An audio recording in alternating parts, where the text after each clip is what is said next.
Let's start with an easy question. Who is Andrew Bain? Andrew Bain is a father. Andrew Bain is an elder at his church. Andrew Bain is a servant of the people. That's who Andrew Bain is. I have heard that Andrew Bain is a hard ass when it comes to the law. I have also heard that Andrew Bain is inexperienced on the bench. Both true? Not true? Well, I am faithful to the law. I think that the law brings fairness to any situation. The law usually doesn't care about who you are, where you came from, what your status is, and when equally applied to everyone, it brings fairness. So I would say that I'm faithful to the law. As far as inexperience, I was a judge for 3 years, so I'm not sure what the level of experience means, what that means. So I've handled big dockets, smaller dockets. I was at a jail for a whole year in 2021, handling hundreds of cases a day sometimes. So it's a lot of days, a lot of court, a lot of hearings. Each one brings more experience, just like every hour, every minute in this new role brings more experience. You were an attorney. Yeah. Do you believe that you have enough experience to run this office? I do so. I believe that the government believes I do. I believe that there's more to doing this job than just the law. Obviously, I have hundreds of employees now. They're dependent on they're all on my leadership and my guidance, and I've had that experience, not with hundreds of them, but I had a friend that tell me if you can lead 5, you can lead 5,000. And I did that. I led people onto a football field in front of hundreds of thousands of people, the millions of people on TV. I led a group of five offensive linemen, and we worked together. We communicated. We had to protect our quarterbacks and our running backs and the other people on our teammates. It's a very similar type thought process. That's what I'm here to do. I'm here to help guide and aid them in seeking justice each and every day for the people in our community. You will not have to obviously try cases and be in the courtroom, but you may have to make a decision on some at some point. Who's going to go to trial, who isn't. Have you ever tried a murder case? I have not tried a murder case. Would some argue that maybe you wouldn't be qualified to make a decision on one? Not necessarily. I believe that I surround myself with people that have. That's why I chose Ryan Williams as my number 2. I know where I lack, when he is very experienced in that. Both death penalty cases, homicide cases. I have people that I depend on to do a lot of sexual battery cases and those type of offenses. So it's important in a leadership role that you surround yourself with people that are able to enhance your knowledge, give you different points of view, give you a chance to evaluate each and every situation from different angles, so then you can make the best decision possible, because otherwise you're just following yourself, and it's hard to get to usually a just result when that's happening. Why you? Why'd the governor pick you? I believe he felt that I was going to be the one that cared about this community, that cared about the people in this community, that cared about the victims, that cared about the law, that really wanted to that felt like that if you were going to choose anybody, that he knew that I would take a stand for our victims, for our community, against violent offenders, against people that would tend to destroy the fabric of our communities. So I believe that that's why he called me out the blue and said, his office, said, this is happening, and we want you to do it. How long did you have to make a decision on whether or not you would accept that ask? a few hours, really. I basically told him, give me a chance to talk to my wife, pray about it for a little bit, and see kind of where God was taking me. For me, I had 6 years. I had a brand new 6-year term. I had just started on the bench.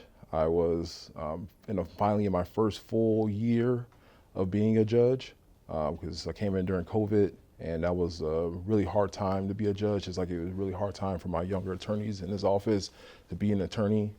You never got to learn from the daily practice of going to court. The same thing that happened when I was a judge. So I knew that I finally I felt like I was hitting my stride as a judge. And so it was not a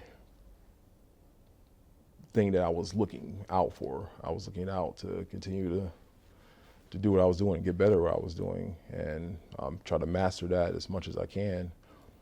But I saw an opportunity to serve. I'm a public servant.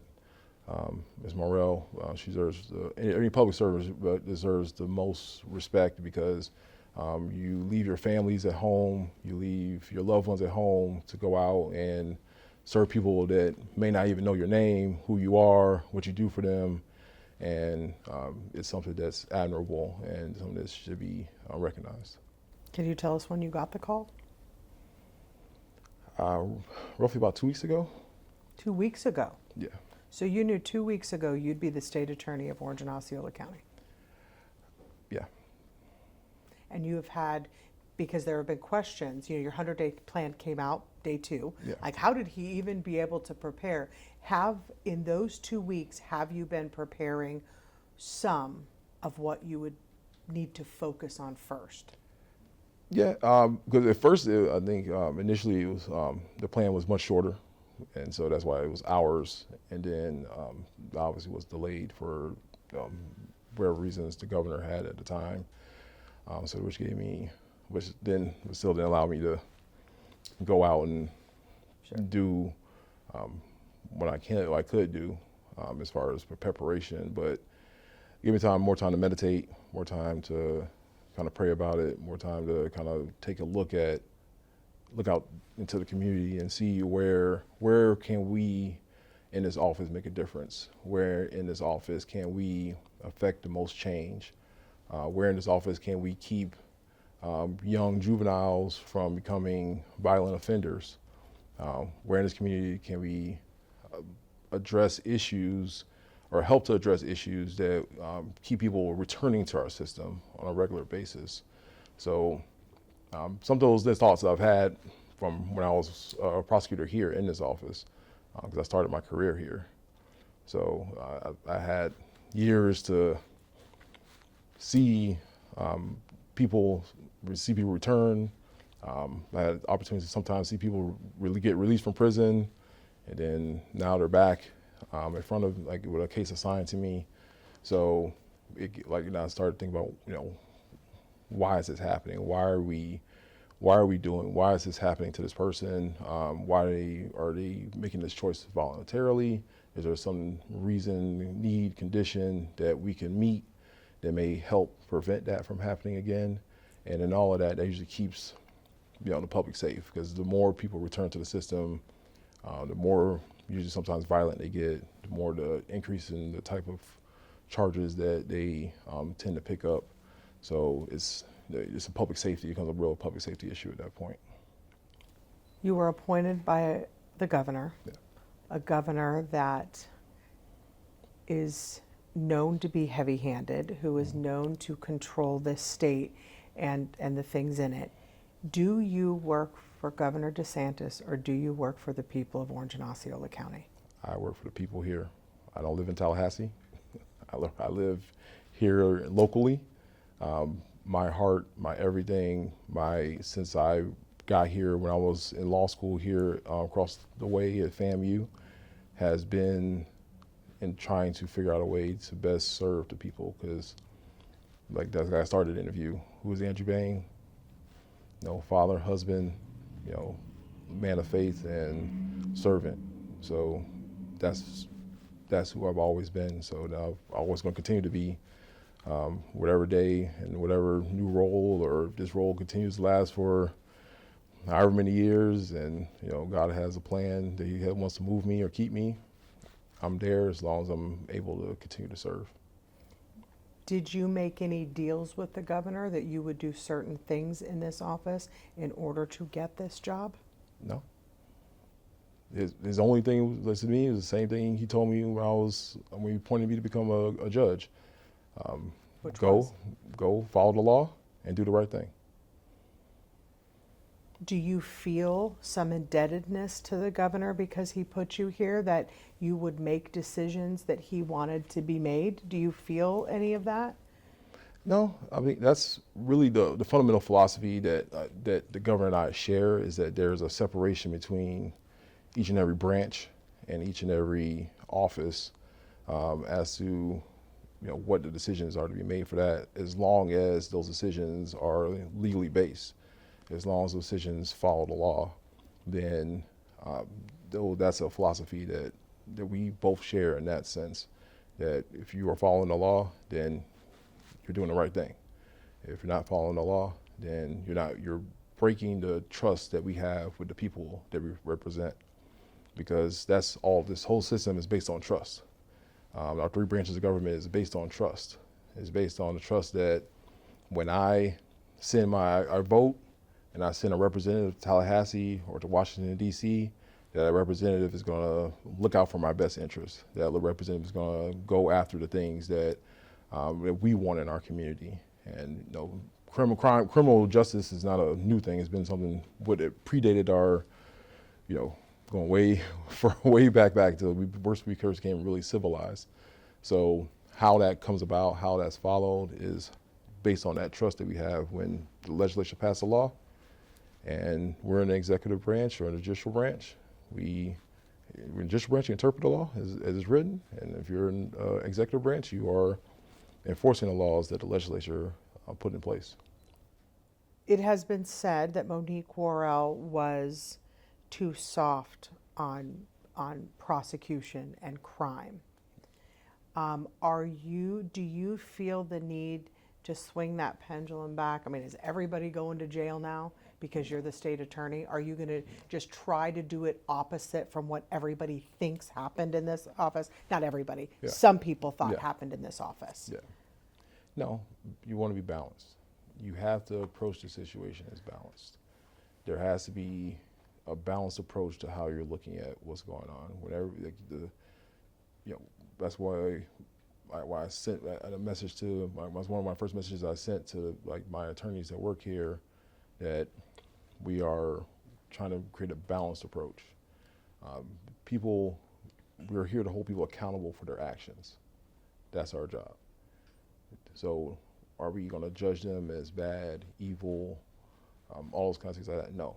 We're going to judge them. We're going to judge the act you did, the risk you face to the community, and the representation of the victim in that process, and to ensure that they're not going to be re-victimized, or somebody else is not going to become a new victim of that person.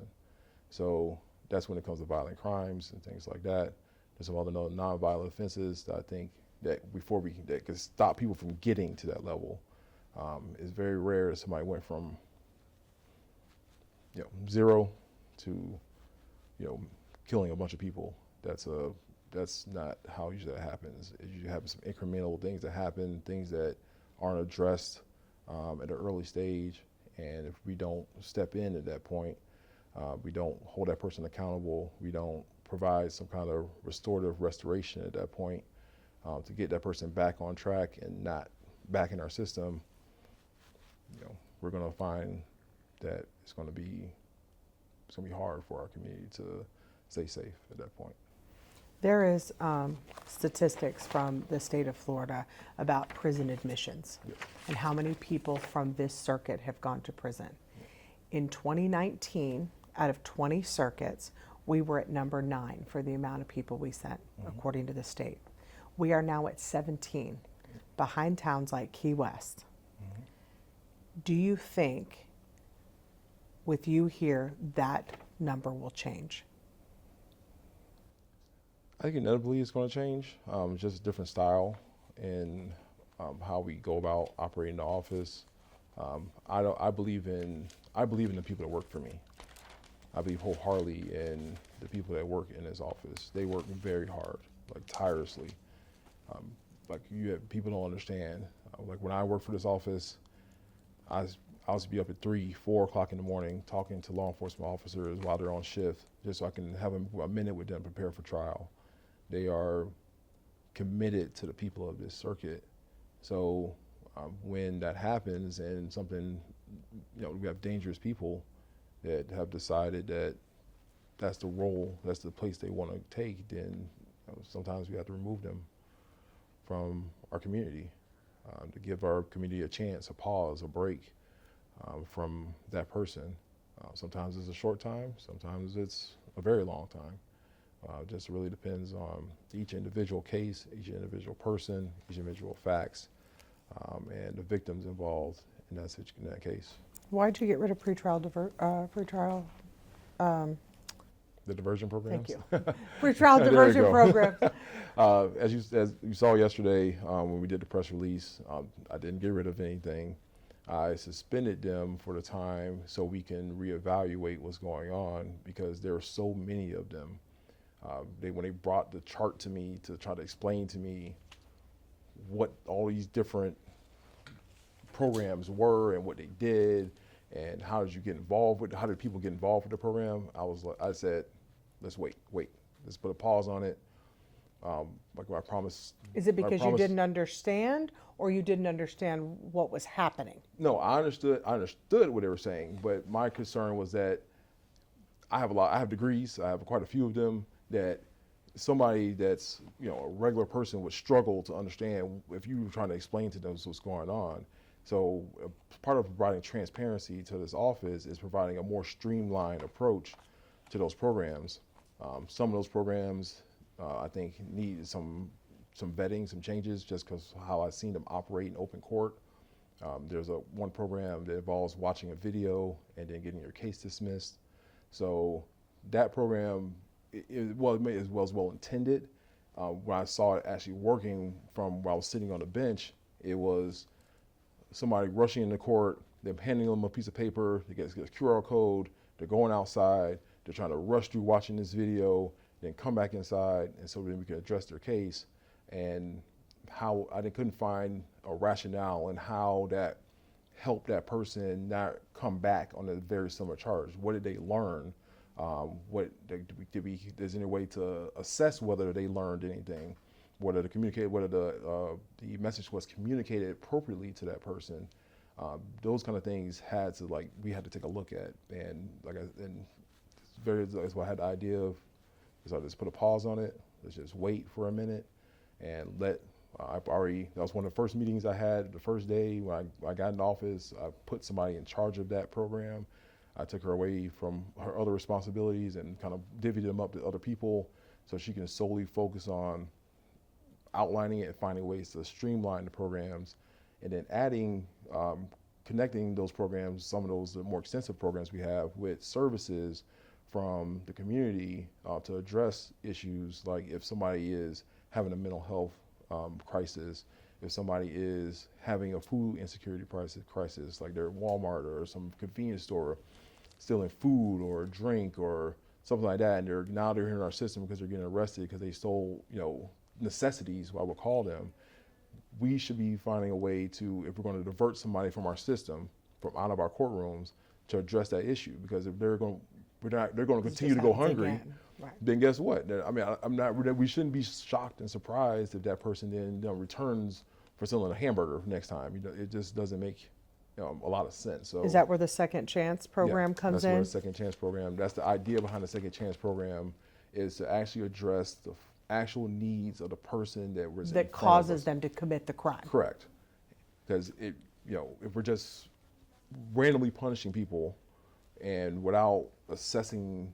Right, for stealing baby formula. So. Correct. Right.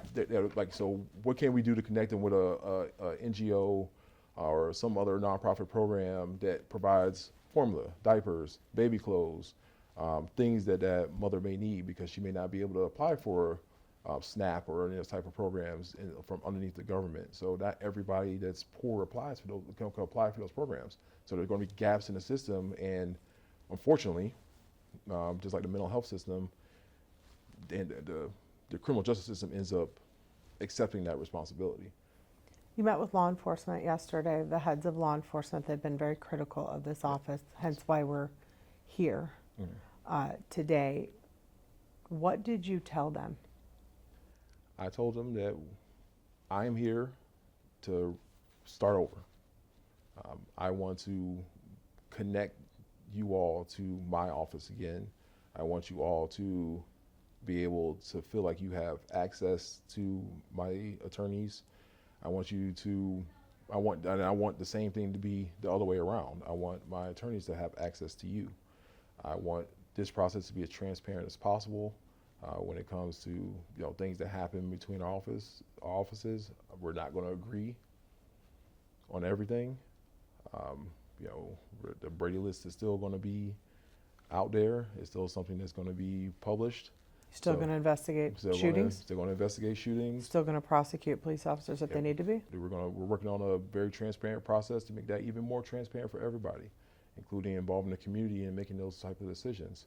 So there's things that happen that we should be transparent about.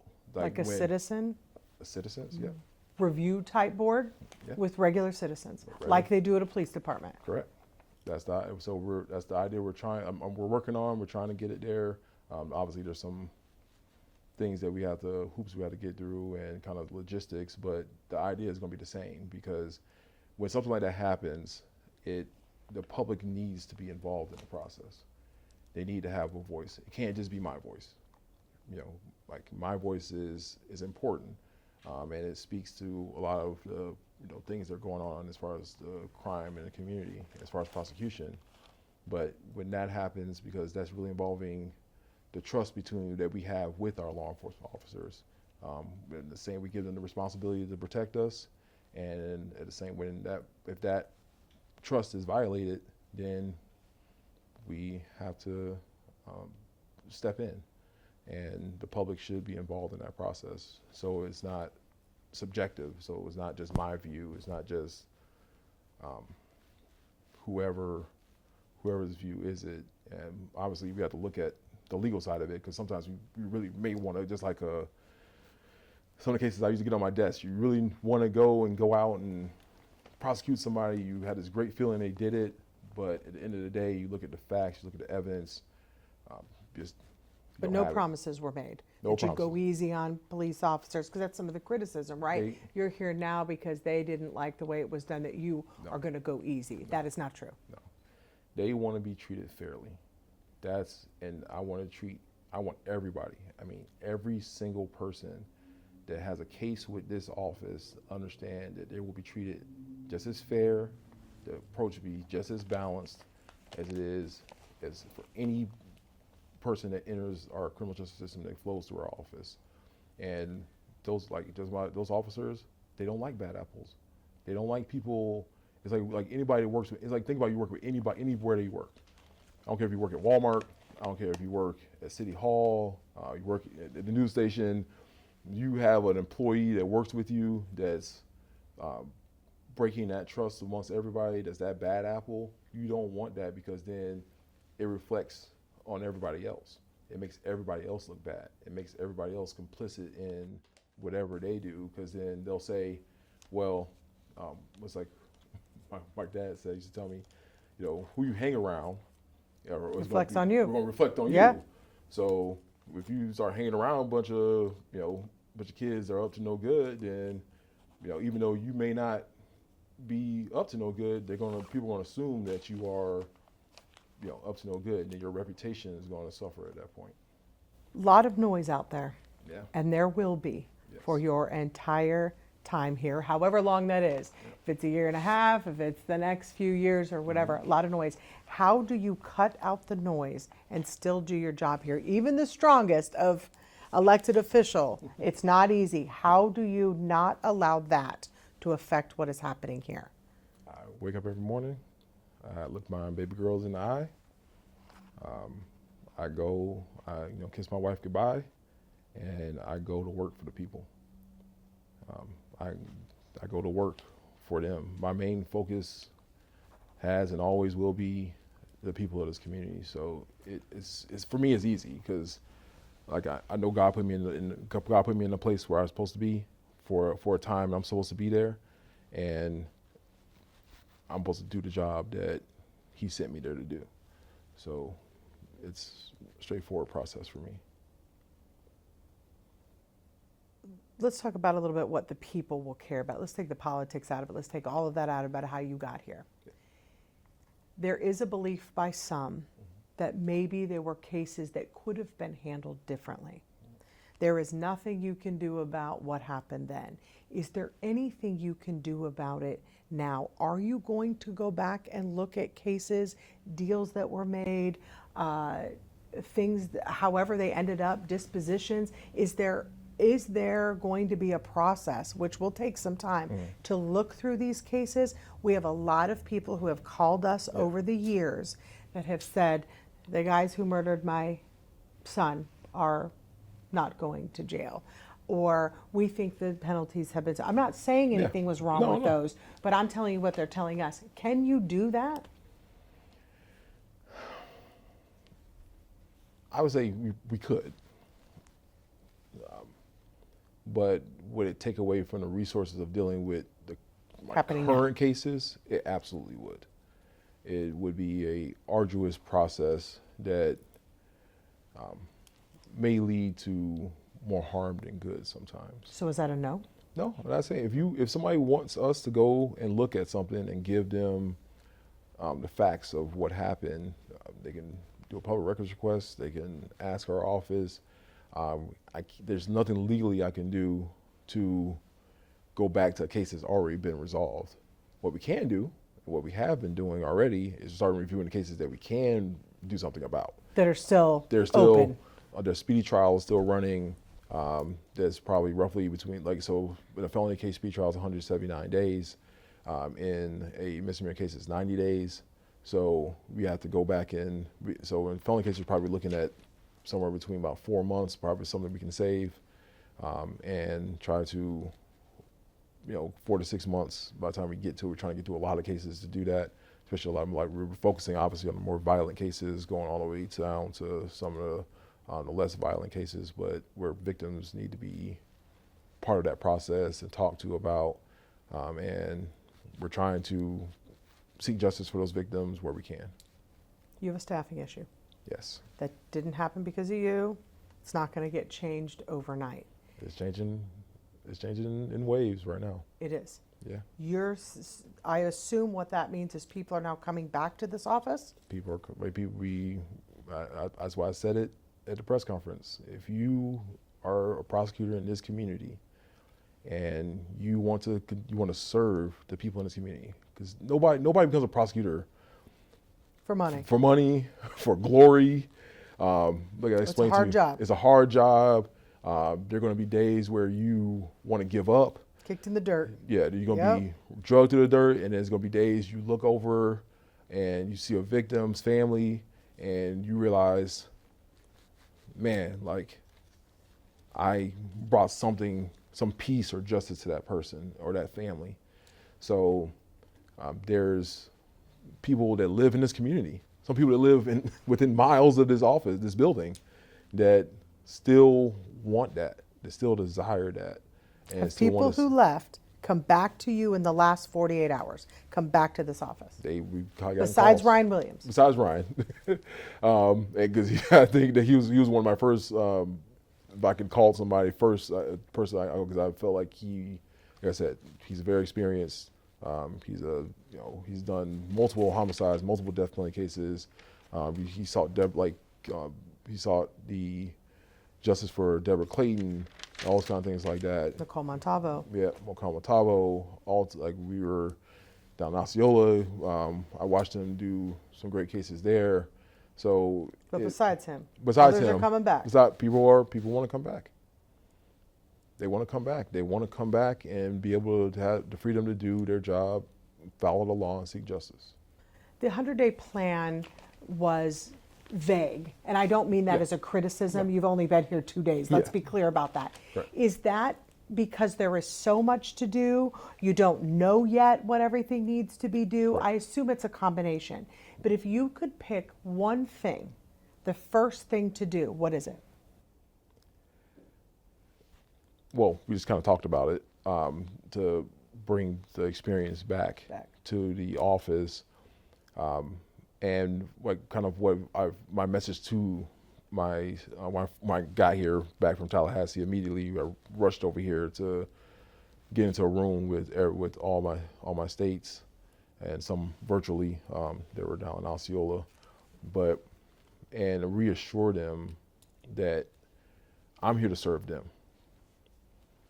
That anything that happens with this office, let them, that it's my fault. Pick me.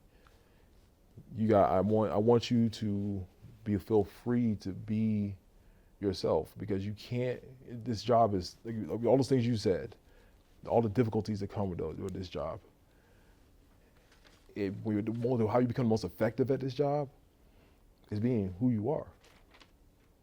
And when they get the opportunity to do that, and I start giving them the tools they need to grow and develop in that role. There's nothing like somebody having faith in you. It's no different than when I mentor children, or mentor law students, or young lawyers. There's nothing like somebody, regardless of whatever's going on, is going to have faith in you and what you're going to do. You begin to be able to do things you never thought you can do. So that's, kind of things that I'm trying to push forward first.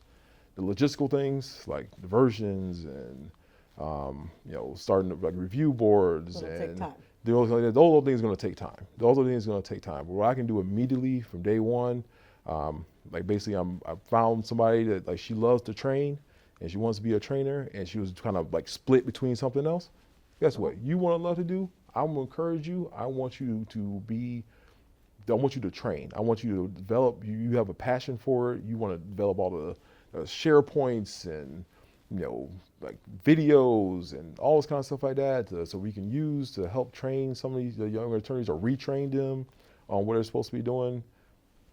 I want to give you whatever tools I can possibly put behind you to make that a reality for you. And those are the kind of conversations I've had and will continue to have with everyone in this office on a daily basis, because I believe in every single person that works for this office. You and Monique Worrell were friends. It's not a Yeah. secret that Yes. you were friends. Have you spoken to her? I have not spoken to her yet. It appears, and I have not talked to her, but it Yeah. appears she feels betrayed by you. There are posts by Keisha. There are some things that she has said that you were sheep in wolf's clothing. Yeah. What do you say to that? Do you feel that there was a betrayal? I don't. You got a call I got a call, and you decided to serve. and I went to serve. That's the bottom line. It had nothing. I have the utmost respect for Ms. Worrell. I think she's a wonderful person. You would never hear me, get me to say anything different.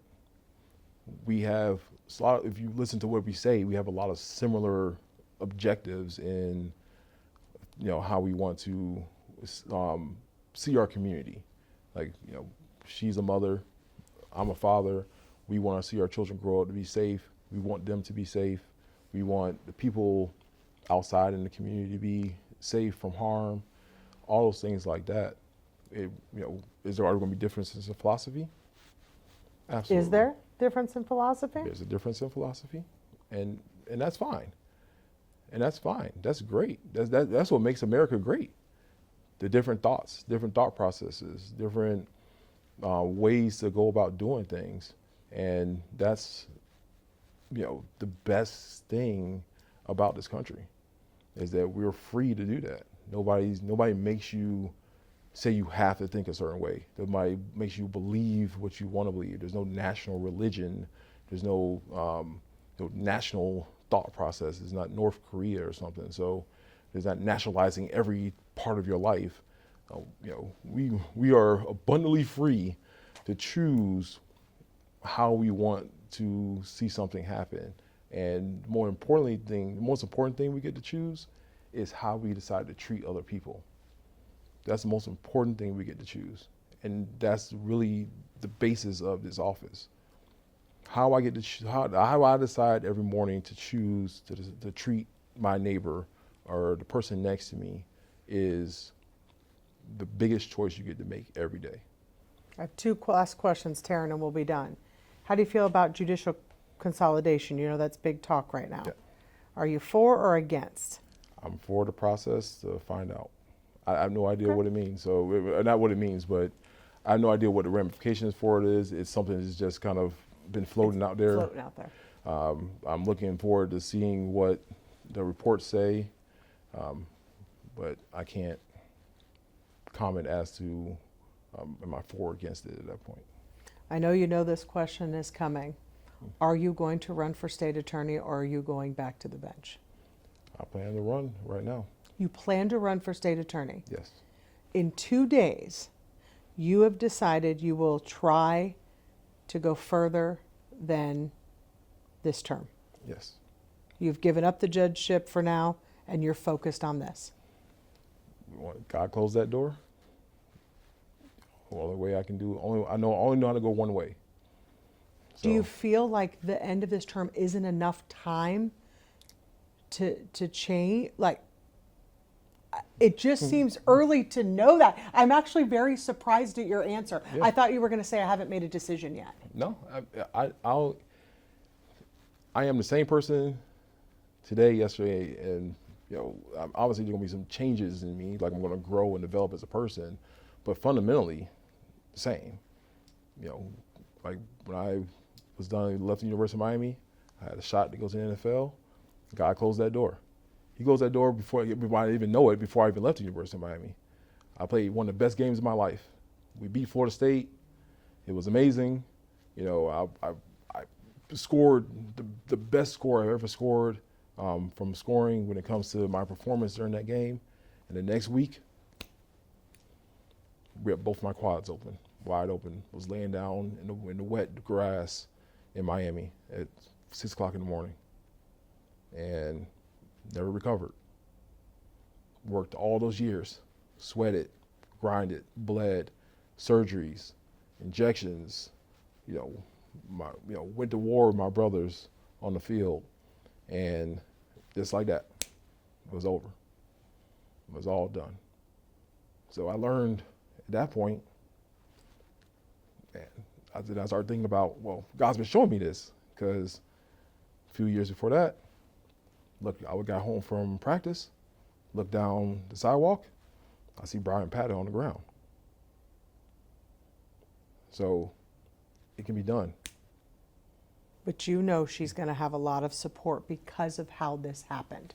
You're That's not fine. worried about that? How can I worry about it? Only I can focus on is the job that is in front of me. I get to focus on the job that's in front of me, and the people of this circuit can evaluate me on the performance, the job performance. This is a job. An election is just a job interview. There's a lot of things that go around it, but the reality is it's a job interview.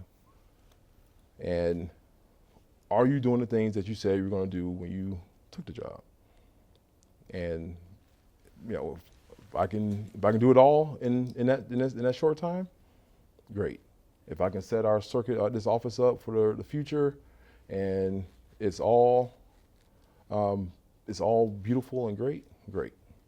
If I can not wake up tomorrow, and then guess what?